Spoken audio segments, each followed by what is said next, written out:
president of the Clark County Board of Commissioners, and we're happy to have both of them here. Our goal today is just to give you an update on what is going on. I'd like to start with school security. Things are looking, I think, very good. My wife Fran visited Kenwood Elementary yesterday.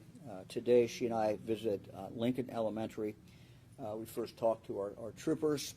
Troopers are very, I think things are going very well. They're pleased. They're getting a lot of waves from parents as they're dropping children off, and everything looks very good.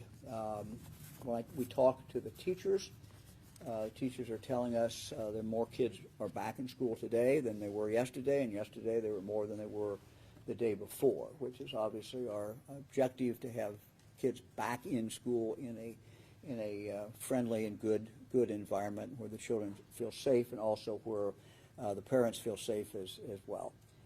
So when we talk to the principal, we talk to the teachers, they give us a good report in regard to the children.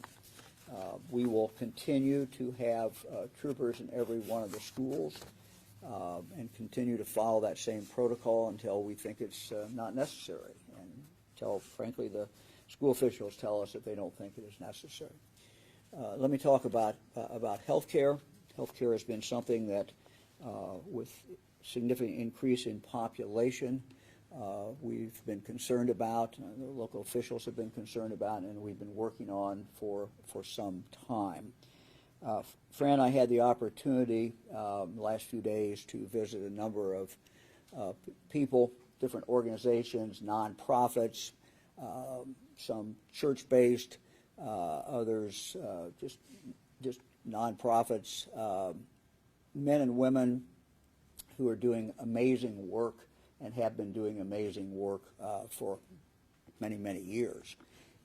People who are delivering services, making sure people get health care, making sure people get food who don't have food, working on any kind of challenges that might be out there. And I just want to say that they are truly doing the Lord's work. I am very grateful for what they do. If you had the chance to go with us and talk to them and see the people that they're helping, whether they're Haitian or not Haitian, they're helping everybody that needs any kind of help in Springfield, and they're doing just truly amazing work, and I thank them. As one of them told me today, we've been here for a number of years. We're going to be here after all this focus on Springfield is over. So we're here before, we're going to be here after. The work will obviously continue, but I thank them, and they're just truly amazing human beings. Let me talk for a moment about what we're trying to accomplish in regard to the healthcare area. And so Dr. Vanderhoff of the State Health Department has been directly involved, but we've also had really a team in here to be of assistance as well. Kind of big picture, we want to cut down on wait times for everybody. What we're seeing is there are wait times in the healthcare system. There's wait times to get vaccinated at the health department. There are wait times other places.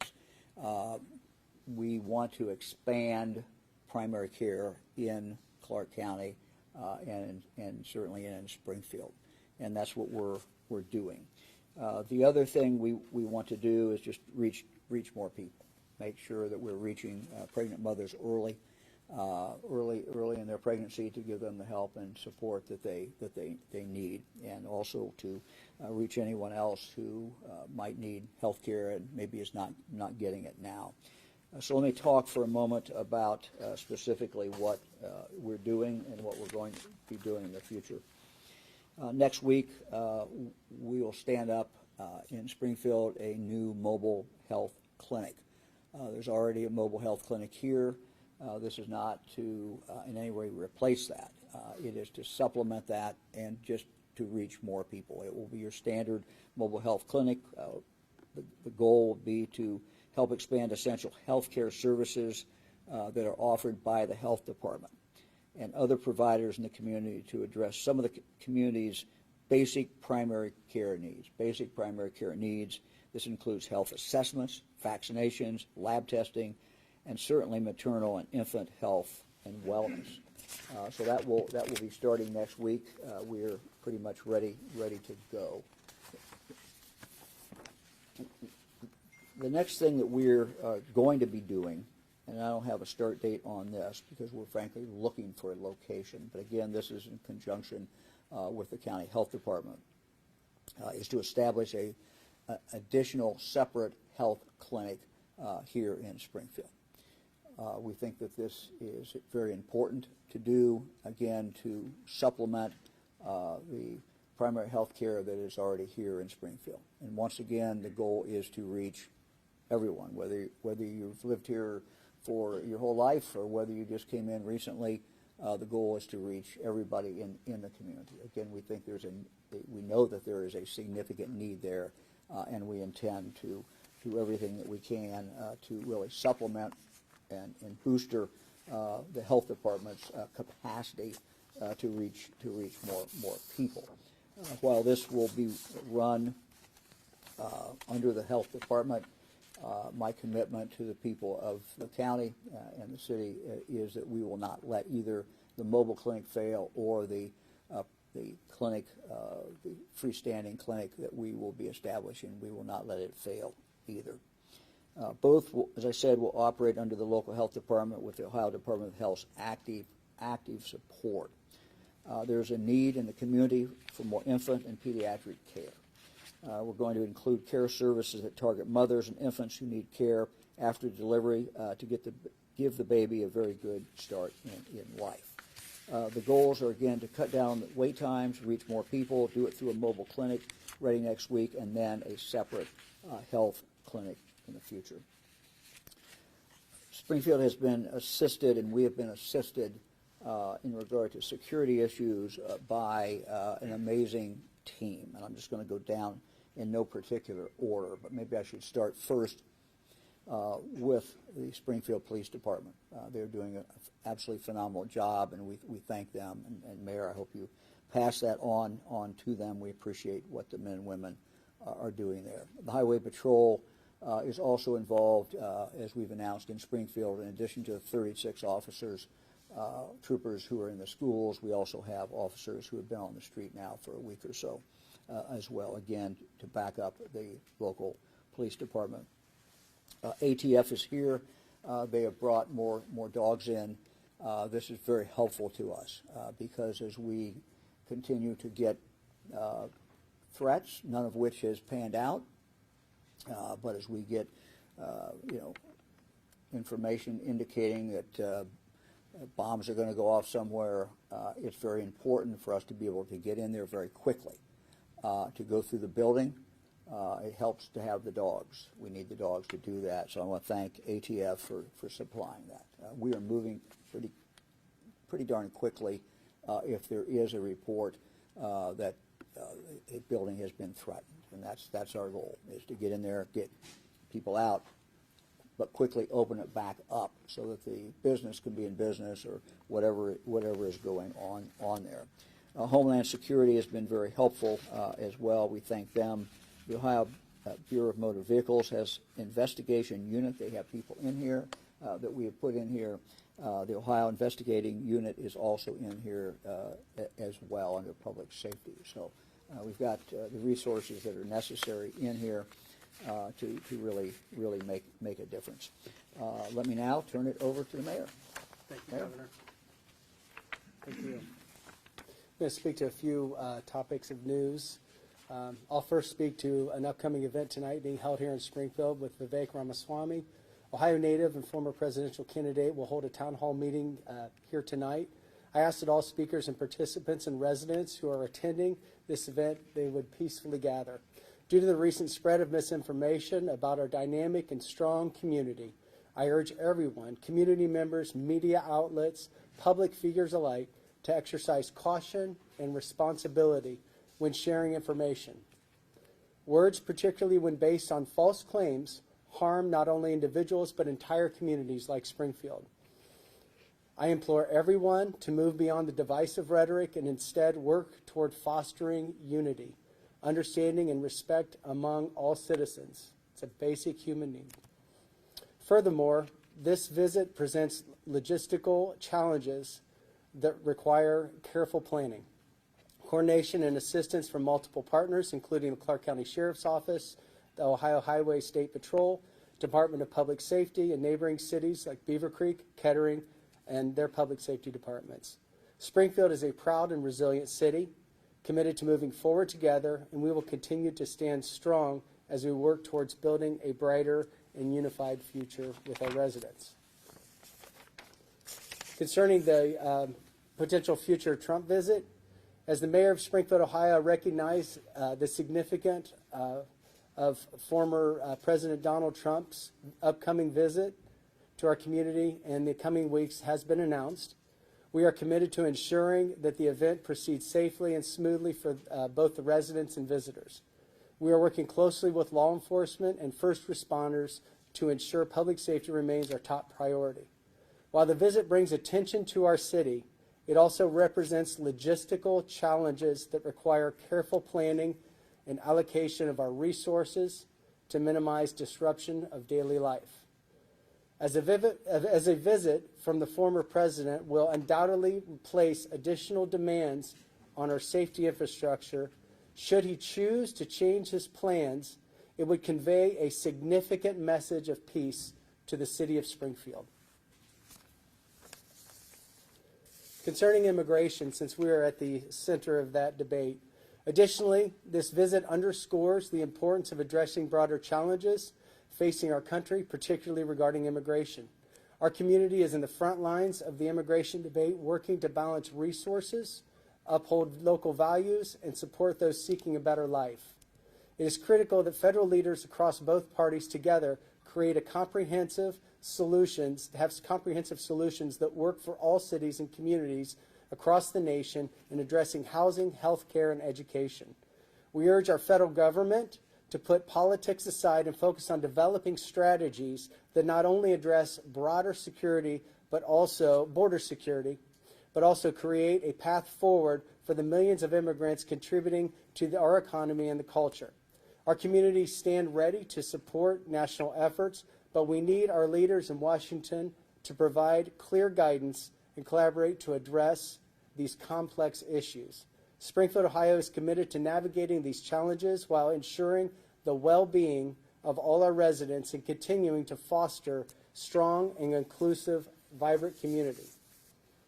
And lastly, concerning a proclamation that was signed on September 15th here in the city of Springfield. The emergency declaration is a precautionary measure to ensure the city can respond quickly to security concerns. It is not an indication of immediate danger, but allows us to efficiently and effectively protect our public safety. It facilitates immediate contracts by suspending normal purchasing contracting requirements. The city can quickly secure necessary resources and services to address potential threats without the delays of comprehensive competitive bidding processes required by law. This minimizes the local financial impact as well. The emergency declaration helps us to manage the financial impact of these threats by allowing us to act swiftly to prevent harm and reduce long-term costs that could cause strain to our city resources. And the positions for reimbursement, this positions us in that place. This declaration enables the city to seek state and federal reimbursements for expenses related to our response to this, ensuring that we can protect public safety while minimizing the financial burden on the city. Thank you. We'll go ahead and have President of the County Commission, Melanie Wilt. Thank you for coming today. I'm Clark County Commission President Melanie Wilt. I want to say thank you, Governor DeWine, for being here, for putting Springfield at the forefront of your week and directing some resources to us. We truly appreciate that. And I want to be clear that these are not the first conversations that the governor and I have had. I think we began this dialogue 6-8 months ago when we were riding around looking at tornado damage. So a lot of these things have been in the works for many months now and are beginning to come to fruition. So we truly appreciate that. Thank you, Mayor Rue, for the coordination and collaboration with our city, our champion city, that is the county seat of Clark County, Ohio. I'm a lifelong resident of this county. I've chosen to raise my family here, build my business here, and give back to this community as a public servant. Our growing economy and affordable housing brought an unexpected surge of population to our community. The challenges with this are real. We see it across the community in education, in housing, in healthcare, and I've seen in the last week proof that my confidence in our citizens and the leaders here to find the solutions to these challenges, these are the people who will find the solutions to the challenges that we need. Our leadership is beginning to mobilize resources from within the community and have additional access to resources from the state and hopefully very soon the federal government as well. Our local leaders together are focused on 3 key priorities this week: security and safety being number 1. That is always our top priority. Secondly, keeping our economy running. It's really important that we continue to keep our businesses open, to be able to do the things that are normal life here, instead of feeling stressed with the national spotlight being on us. And finally, supporting our community partners and residents. I want to say thank you to the nation for the support that we've received for our community. The drama has certainly taxed our resources. We're grateful for the dedication of our social workers, our first responders, educators, clergy, and businesses who have Springfield and Clark County's long-term success at heart. Thank you. We're happy to answer any questions. Mayor, I have a question for you, sir. Do you feel that since the state has pumped, so many resources in and everything the city's been doing to deal with the situation over the last couple of weeks, that now, today, like the temperature's coming down a little bit? I would say that that is a feeling. We still are receiving some threats, so we still have concern. But it is, yeah, absolutely. Do we feel safer because of the resources the state has put in this community? Absolutely. For both the mayor and the governor, to be clear, are you asking Donald Trump not to come to Springfield? Well, I think I'll speak just for Springfield. I'm just saying that this is going to tax our resources if either candidate was to come to our community. I believe Mr. Trump has said multiple times, just even as recently as last night, that he was going to visit our town the next 2 weeks, and it would be a strain on our resources if that would happen. With that current strain Look, on let me answer as well. Look, the mayor has made a statement about resources. I think that's absolutely true. As governor, we always welcome a presidential candidate to the state, and if he comes, if either of the candidates come or the candidates for vice president come, we certainly will make the right arrangements and take care of the at least part of the security along with the Secret Service. So, yeah. With the current strain on our resources already, will him coming add additional tax to that? And have you guys tried to reach out to his campaign and explain that? Well, I'm not going to get into our discussion, but we've had discussions certainly with his campaign. But I'm not going to get into what we said. So. Governor Kevin Williams, New York Times. You said on ABC News over the weekend that you support the Republican nominee. You're a Republican. But you've also said that comments that Trump and Vance have made towards Haitians are very hurtful. Is there any circumstance under which you would say, I'm a Republican, but I think I can't endorse this ticket? Well, the answer is no. I'm a Republican. I've said for some time, long before the convention, long before the primaries, that I would support the Republican nominee for president. My experience in government for a long time and my sense of history and my reading of history is that if you intend to have an impact, you need to be inside one political party or the other. And that's how you have the impact. If you want to change things, you want to do things, that's how you have the best opportunity to do that. So your endorsement doesn't mean support Well, his- Well, look, I mean, if your question is, do I support everything? No, but I don't think that ever is true.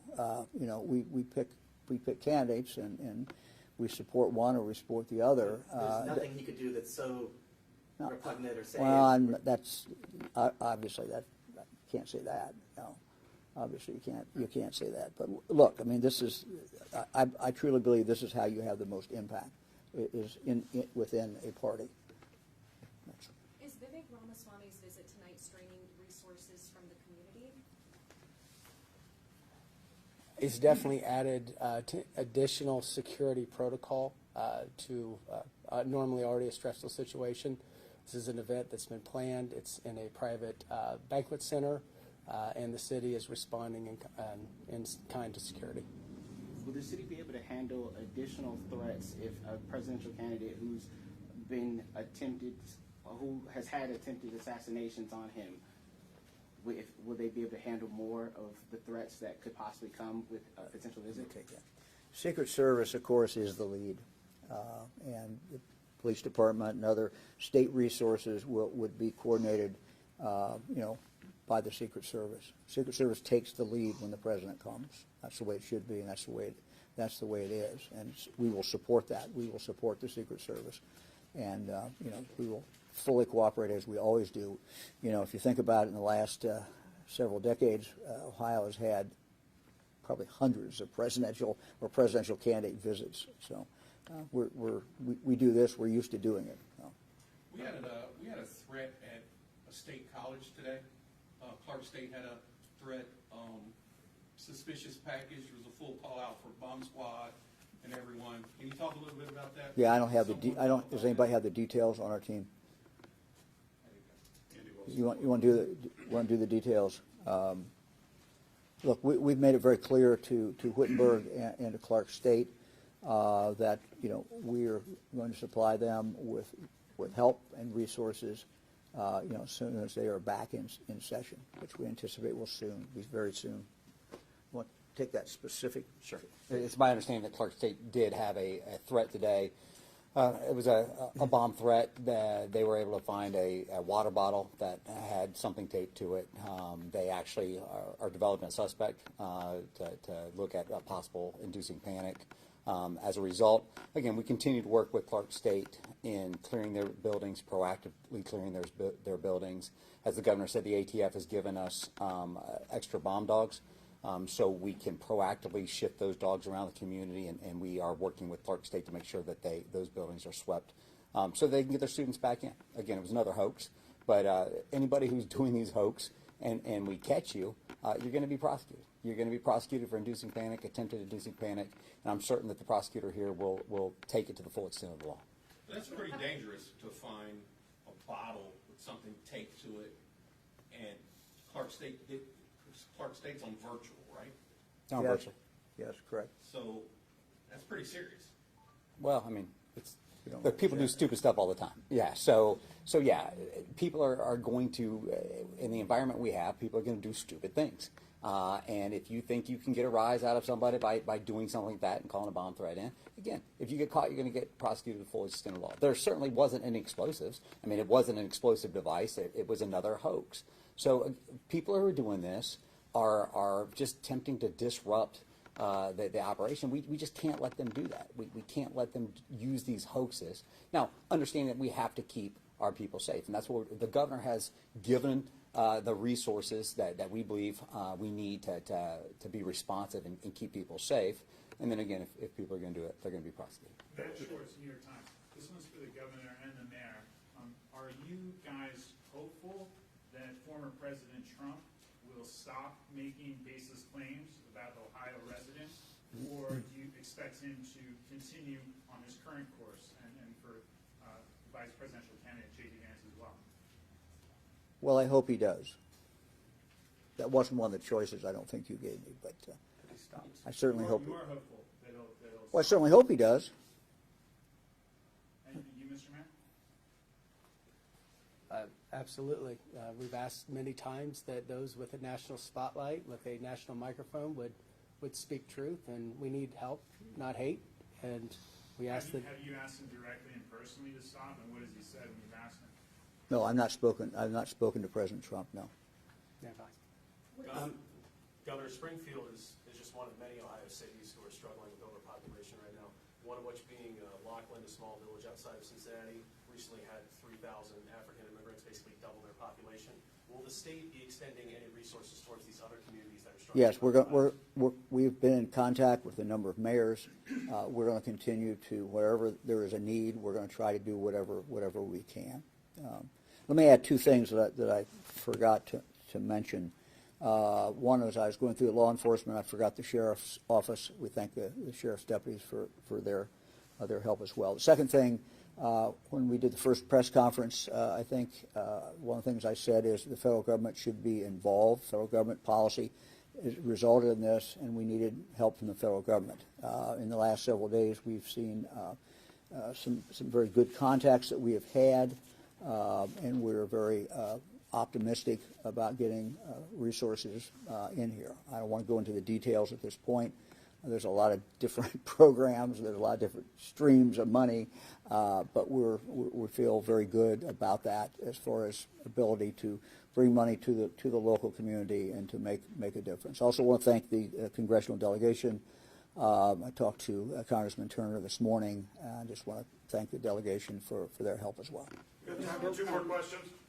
Not trying to New York Times tag team you, but on these threats. Yeah, you guys got 2 here. This is yeah. But there were threats yesterday to grocery stores. There was a Kroger and a couple Walmarts that had threats. Are these threats that are just being emailed to some general mailbox? Is somebody calling and saying, "Hey, there's a bomb in the store"? Can you give us a sense of which agency is leading the investigation? I'll defer to Andy Wilson, who heads up public safety for me. Sure. Primarily, these threats are coming in through email. What's interesting is you guys are getting them too. They're emailing to the press as well to give you some idea of how they're trying to disrupt the way we do business. So you get them, you push it out, and everybody, obviously panics about what's going on. So it puts a lot of stress and strain on the resources. But the governor has allocated just an incredible amount of resources so that we can very quickly, number one, determine whether or not these are hoax threats or credible threats, prioritize them, but then get out there very quickly, clear those areas, determine that it is a hoax, determine that it's not a threat, and then get that organization, that business, that school, that government agency back to work. But can you tell us where they're originating? No, I'm not going to. So the FBI is in charge of investigating these threats, and they again are very familiar with these types of threats and these type of actors, and they're investigating that. They're in charge of doing that. And no, I'm not going to tell you where they're coming from because it's their investigation. Are there any plans to take legal action to recoup some of the money that's been spent on dealing with this influx of threats, especially around some of that language and speech we've been having?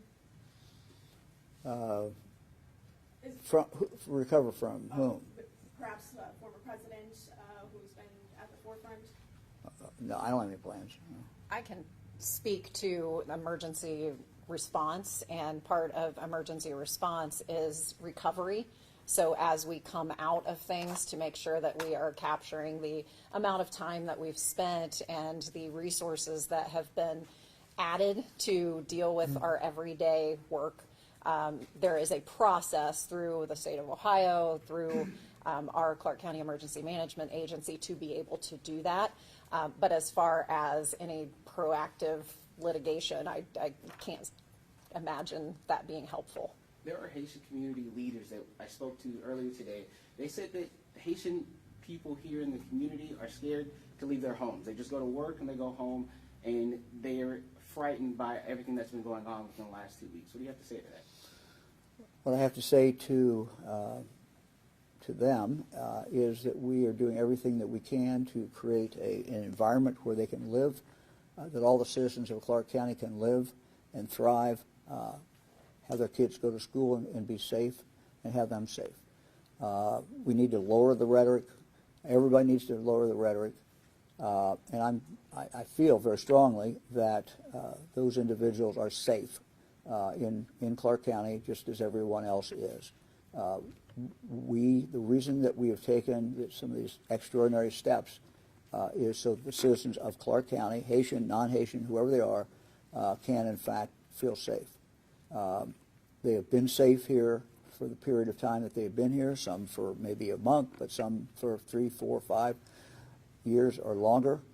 We will return to that position. We will return in the not too distant future to a point where you all are going to be writing and talking about and reporting on the nightly news about something else. And as soon as that happens, I think you're going to see the temperature go down, and I think people are going to be confident. So we are committed to supporting everyone who is in the community, making this community as just as safe as we can. Got time for one more? Are there any active threats that you guys are investigating right now in Springfield? And could you name where? That's you, Randy. Look, we're constantly looking for active threats. There are different events, different things that we are proactively making sure that we have enough resources in town to keep everybody safe at. There are no specific threats that we have at this point, other than the fact that we every day are getting multiple bomb threats. So yes, I mean we are constantly on the lookout. We have folks that are constantly again checking, making sure that our businesses and our community groups are not subject to these threats. But right now, there are no specific threats that we are aware of, other than the fact that I don't know if a bomb threat's come in, while we've been in this press conference. That's how they're rolling in right now, these hoax threats. Who else? Governor, I have a question. You've spoken before about how there was no government organized movement to get the Haitian immigrants to come here. But we're hearing a lot of complaints that maybe it was staffing agencies and maybe there were some legal concerns. Is that something the state is looking into? Is there an investigation? Well, I think the mayor can comment on that as far as information about, you guys referred that out, I believe. Yeah. So there is an investigation that is ongoing, looking into any of the ways that folks would have come into our community. I believe that investigation was opened up about 10 months ago. Because it's an ongoing investigation, I don't have a lot of information to report on to you. Have you referred this to the state? Or This has been referred outside of Clark County as well. Anybody else? So with the immigration task force that formed about 11 months ago, can you talk to me a little bit about some of the findings that you guys have from that and some new things that you guys have implemented? So the task force that I think you're referring to is an investigative task force for city staff members. We have not had a public report yet. This is investigative. There's ongoing investigations with it. We'd like to just report facts and not disrupt the investigation. But it is active, okay? DeWine, I have one last question for you. Why haven't you reached out to former President Trump about what has been going on here? I have not reached out to him. So. Well, Can you explain why? I'm sorry? I said, can you explain why you haven't reached out Look, to him? I've watched the comments, and I didn't think it would do any good. But last That's night the he truth. said there were 30. He said there were 35,000 Haitians here, all illegally. I mean, it's blatant. Yes, that's wrong. That's wrong. That's It's absolutely false. wrong. It's baseless. So, Yes. and that I don't think we're causing the problem here. Covering, I think those comments probably are not helpful. Isn't anybody reaching out and Those comments are not helpful. The comments that he made yesterday were wrong about the numbers. Everybody points that out. The idea that us asking him to stop doing that would do any good is, I think, ridiculous. would you call it a lie though, or a falsehood? Well, language is important. It seems to me a lie is something that you know is wrong. And he has to know. I don't know what's inside his head. What I can simply tell you is, what I've said is, these individuals, they have come here lawfully. I'll say it again. They have come here lawfully. The numbers, no one knows the exact numbers. We've been operating under a 15,000 number because that's what I'm getting from local officials. We don't know if that's exact. But we know that it's not half the population. And they're not here illegally. I mean, when that's said to a international audience last night. Yes, well, it was said again by by Senator Vance. I guess I'm just wondering if somebody should be pushing back more forcefully from your. I don't know how I can push back any more forcefully. I'm talking to all of you. I'm talking to news media from across the country. And, look, this is my job as governor is to tell people the best I know what the truth is and what the facts are. And for that, I rely, frankly, on local officials. I started my career as a local official, a county prosecutor. No one knows the community better than the mayor. No one knows the community better than a county commissioner. I rely on them a great deal. But I also get out a lot and talk to a lot of people. And, Fran and I, are in Springfield a lot. So I think we have a pretty good understanding of what's going on. And so my job is to continue to talk about what the facts are, try to cool things down so that we can deliver the services, people can go about their lives, kids can read in class and study and not feel any kind of pressure, that kids can go back to Wittenberg, that kids and adults can go back to Clark State. That's what we're trying to do. That's what our goal is. It's a pretty darn simple goal. And we're going to continue to talk about that, and we will achieve that. And we will reach the point where whether you're Haitian or with Haitian background or whether you've been here your whole life or you're fifth generation, you're going to feel very, very comfortable in Springfield, Ohio. It's a great city. It's a great county. And they've got a lot of great, great people here. We'll leave on that one. Thank you.